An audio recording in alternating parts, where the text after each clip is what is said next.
Hola, mi nombre es David Carratalá, soy compositor y productor musical y también profesor. Vivo en Madrid, en España. Actualmente trabajo en mi propio estudio desde hace unos años, el Gabinete Hermético, donde me dedico a la producción y composición tanto para otros artistas como para mí. También soy profesor en la universidad y en distintas escuelas de artes, y cuando hago música lo hago con el sobrenombre de Cloister.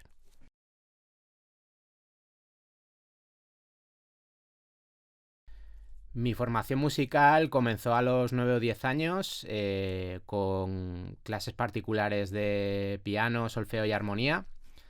Después me pasé al bajo y he sido músico en distintos proyectos durante casi 20 años. Después aprendí guitarra y más o menos, bueno, algún que otro instrumento, no muy, no muy bien ni de manera académica, pero bueno, me defiendo con todos esos instrumentos. Y ya por último me pasé a la instrumentación electrónica y a la síntesis, que es lo que más practico ahora. Respecto a mi formación como físico, es algo que me viene de mi padre, realmente. Con mi padre compartía la pasión por las matemáticas y la física de joven, bueno, adolescente, sobre todo por la astrofísica.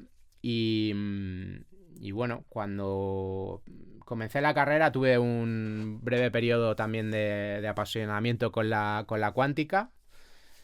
Eh, y a mitad de carrera, de repente, bueno, empecé a interesarme mucho. A mí siempre, bueno, la música me ha interesado desde muy joven y desde muy pequeño. Y bueno, me empezó a interesar cómo combinar mi formación como físico con lo musical. Entonces empezó a interesarme la fenomenología del sonido, la física aplicada al hecho musical.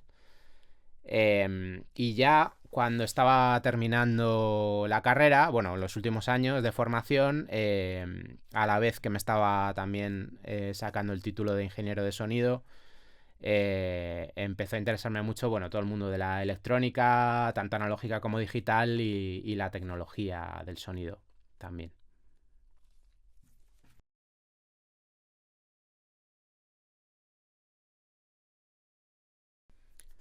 Es algo que considero, sí, que considero continuamente.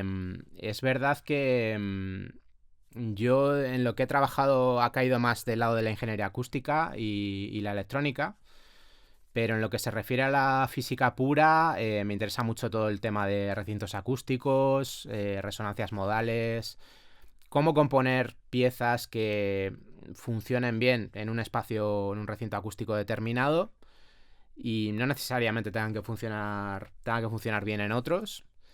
Es decir, eso, piezas destinadas a ese tipo de espacios o a ese espacio en concreto. Y podría mencionar muchas cosas más. Las que me interesan más últimamente diría que son dos. Por un lado, la psicoacústica y la percepción del hecho musical, el umbral, donde el hecho físico, digamos, se vuelve percepción subjetiva, y los fenómenos que de ahí se generan. Y por otro lado, el caos. El caos entendido como no como indeterminismo ni aleatoriedad absoluta, sino como crear música que sea determinista pero no repetitiva, o compleja pero no aleatoria. Esta idea como de la aleatoriedad controlada me interesa mucho. Por ejemplo, usando atractores caóticos, secuenciadores probabilísticos. En fin, sí, me interesa mucho esa idea como compositor.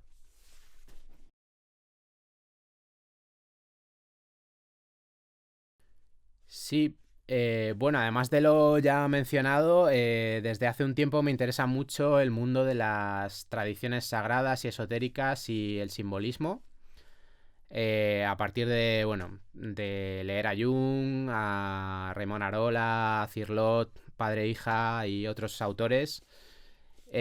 Así que actualmente, bueno, me encuentro en un proyecto de investigación sobre el símbolo musical y su percepción, y cómo se relaciona esta cuestión también con la tradición simbólica más amplia en la historia del arte.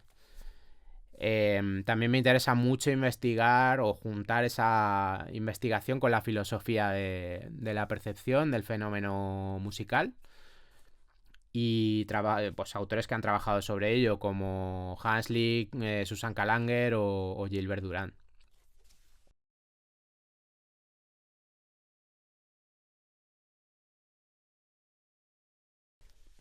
Bueno, yo entiendo la espiritualidad en la música, digamos, no como un dogma, sino como la experiencia de lo luminoso a través de los símbolos sonoros que construimos y percibimos.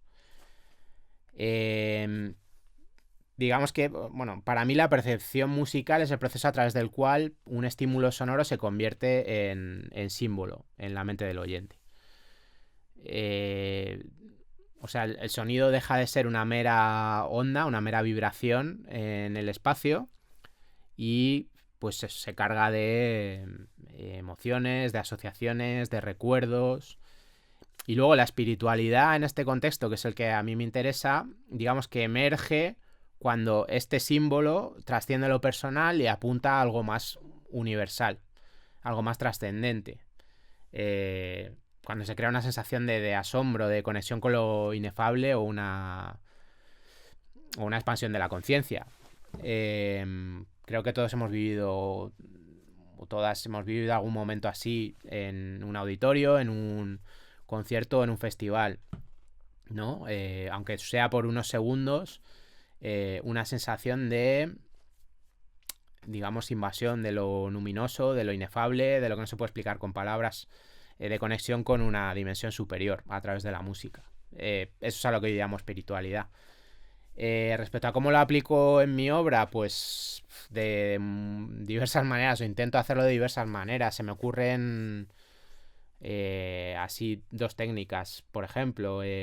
Una, el utilizar loops asimétricos o texturas que se desarrollen de forma muy lenta para...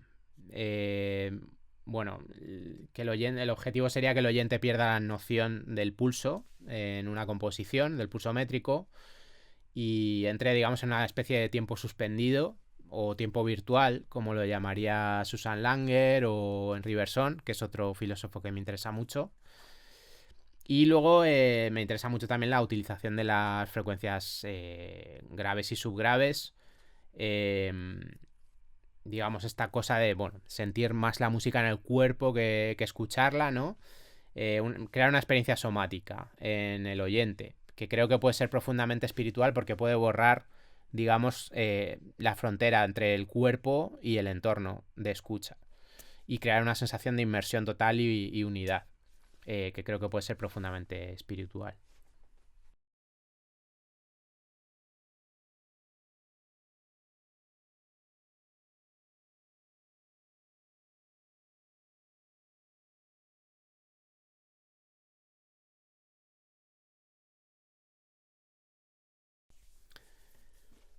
Bueno, mi música ha pasado por muchas etapas, porque llevo mucho tiempo tocando y digamos que he estado, durante buena parte de mi vida musical, he estado más asociado a las bandas, al rock de guitarra un poco experimental. eh, Aunque hace tiempo que ya no estoy ahí, me interesa más, bueno, pues eso, como digo, la electrónica de baile, especialmente el techno más, digamos, más mental, más experimental, pero también el más oscuro y bailable. Y por otro lado me interesa mucho el ambiente y la electroacústica. Ahora mismo, en el estado que me encuentro, bueno, el adjetivo que me gustaría que se asociara a mi música es que es evocadora de imágenes y sensaciones y de símbolos. Em, Estoy preparando un par de EPs, uno, sí, más orientado, digamos, al baile y otro más al ambient, que espero que salga en un sello próximamente, un sello que recupera buena parte de la imaginería y la simbología sobre la que investigo. Y respecto a la tecnología, pues sí que me interesa mucho, tanto a la hora de trabajar como productor como ingeniero para otros artistas, la idea del condicionamiento y de ponernos restricciones a la hora de trabajar con la tecnología, dado que hoy en día pues tenemos todas las posibilidades y prácticamente todas las herramientas a nuestro alcance. En el mundo del audio cada vez son más las herramientas gratuitas que funcionan muy bien y, y bueno, hay que ponerse a... O sea, yo soy más partidario de utilizar pocas herramientas y saberlas utilizar bien y a fondo que de utilizar muchas en un proyecto. Eh, y respecto a la última pregunta, pues hace un tiempo hubiese dicho que no, pero últimamente sí que cada vez estoy más en, digamos, definir un camino y un método primero y luego elegir o buscar las herramientas. Eh, sí, cada vez estoy diseñando más y programando más las mías propias, sobre todo uso Max MSP y Max for Life. Y también customizo y diseño algunos plugins en Reaper.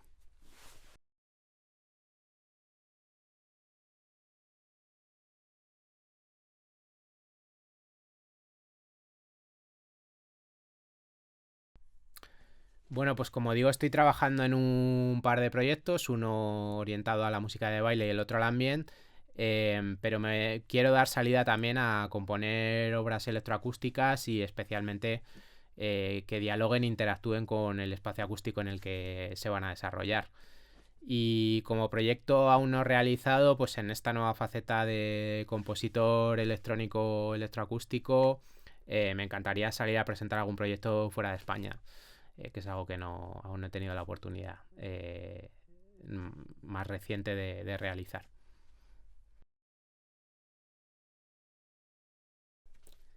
Bueno, quiero dar las gracias especialmente a Cellarte y a Ricardo de Alfarra por la invitación a esta entrevista y a hablar un poco más sobre mí y mi trabajo. Y me parece un proyecto súper interesante y ojalá poder colaborar en el futuro o estar en persona en alguna presentación de los proyectos.